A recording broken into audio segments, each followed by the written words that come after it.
શ્રી અરણ્યકાંડ સર્ગ 15। શ્રી રામ, લક્ષ્મણ અને સીતા પંચવટીના રમ્ય પ્રદેશમાં આવી પહોંચ્યા। અહીં મૃગના ટોળે ટોળા નજરે પડતા હતા।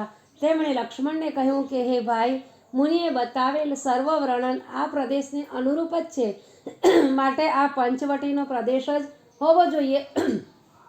માટે આપણા રહેવા માટે કોઈ સારું સ્થળ પસંદ કર। હે લક્ષ્મણ, જ્યાં આપણે ત્રણેય આનંદપૂર્વક રહી શકીએ તેવું સુંદર આશ્રમને લાયક સ્થળ પસંદ કર। તેની આજુબાજુમાં જળાશય હોય, આજુબાજુ સુંદર ફૂલો ખીલેલા મળી આવે, વૃક્ષો ઘટાદાર હોય આવું સ્થળ પસંદ કર। ત્યારે લક્ષ્મણે કહ્યું કે હે વડીલ બંધુ, હું તો આપનો સેવક છું। તમે ખુદ જ મને એવું સ્થાન બતાવો જેથી કરીને હું પર્ણકુટી બાંધી શકું। ત્યારે શ્રી રામે ચારે તરફ જોયું અને તેમને એક સ્થળ અતિ પસંદ પડી ગયું। આથી લક્ષ્મણનો હાથ પકડીને રામ તે સ્થળે લઈ ગયા અને બોલ્યા, હે સૌમિત્ર, આ સ્થળ સપાટ અને સુંદર છે। આજુબાજુ વિશાળ વૃક્ષોનો સમૂહ છે। બાજુમાં જ નાનકડું તળાવ પણ છે। તેમાં સુંદર મજાના કમળો ખીલેલા છે। વૃક્ષો પર બેસીને મોરલા ટહુકા કરી રહ્યા છે। માટે તું આ જ જગ્યાએ આપણને રહેવા પૂરતી નાના આકારની પર્ણશાળા બનાવી નાખ।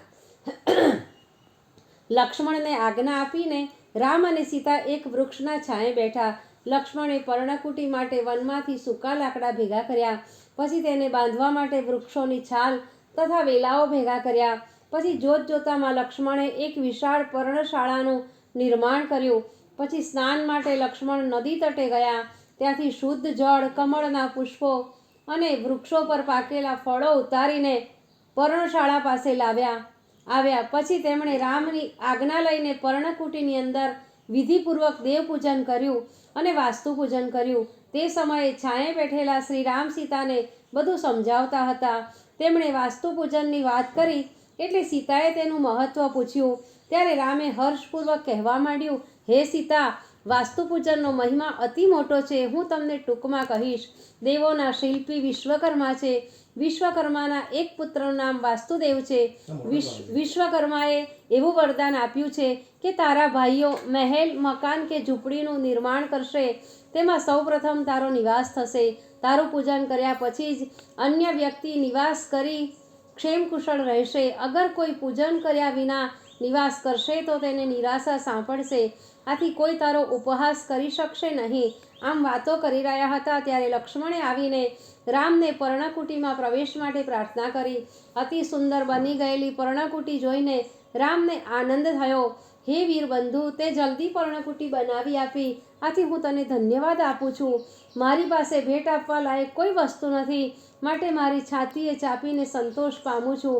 એક દિવસ પંચવટીમાં રામ અને લક્ષ્મણ એકાંતમાં બેઠા હતા ત્યારે લક્ષ્મણે ભગવાન શ્રી રામને વિનયપૂર્વક કહ્યું, હે આ રીતે લક્ષ્મણે મોક્ષની ગતિ જાણવાની ઈચ્છા વ્યક્ત કરી। ત્યારે શ્રી રામ બોલ્યા, હે વત્સ, હું તને અતિ ગૂઢ જ્ઞાનની વાત કરું છું। આ જ્ઞાન પ્રાપ્ત કરનાર માનવીના વિકલ્પ અને બ્રહ્મનો નાશ થાય છે। પ્રથમ તું માયાનું સ્વરૂપ જાણ, પછી હું તને જ્ઞાનની વાતો કરીશ। પરમાત્માને જાણ હોવાથી સર્વ ભયથી મુક્તિ પ્રાપ્ત થાય છે। માયા વડે જ સંસારની કલ્પના થાય છે। અને હે સૌમિત્ર, એ માયાના બે રૂપો છે, એક વિદ્રોહ શક્તિ, તે રાવણ રૂપ છે, અને બીજી બ્રહ્મ શક્તિ, તે રામ રૂપ છે। આવા બે સ્થળ અને સૂક્ષ્મ ભેદ છે। બ્રહ્મ શક્તિ સકળ જગતમાં જ્ઞાન રૂપે વ્યાપી રહે છે। આ જગતની કલ્પનાને પરમાત્મા વિશે માયાથી કરવામાં આવે છે। જેમ દોરડીમાં સર્પ છે તેવો ભ્રમ થાય છે, પણ તે તો માત્ર દોરડી જ છે, તે રીતે માનવીને સઘળે સ્થળે માયા જોવામાં, સાંભળવામાં, સ્મરણ કરવામાં વગેરે પ્રકારે દેખાય છે। જેમ સ્વપ્નમાં અવનવી ઈચ્છાઓ થાય, તેમાં જગતમાં પ્રપંચો સઘળા અસત્ય છે, કારણ કે સંસારરૂપી વૃક્ષનું દ્રઢ મૂળ માનવીનો દેહ છે અને તે સંસારના બંધનોથી ઘેરાયેલો છે। આ દેહ પંચ તન માત્રાથી બનેલો છે અને તેમાં અહંકાર, બુદ્ધિ, 10 ઇન્દ્રિયો રહે છે। આમાં મૂળ પ્રકૃતિ મનસ્વરૂપે રહીને કાર્ય કરે છે। બંને ભાઈઓ આ રીતે વાતોમાં જ્ઞાન ચર્ચા કરવામાં મશગુલ બની જાય છે અને આનંદથી વનના દિવસો પસાર કરે છે। લક્ષ્મણ મોટા ભાઈ તથા સીતાની હેતપૂર્વક સેવા ચાકરી કરીને ધન્ય બને છે।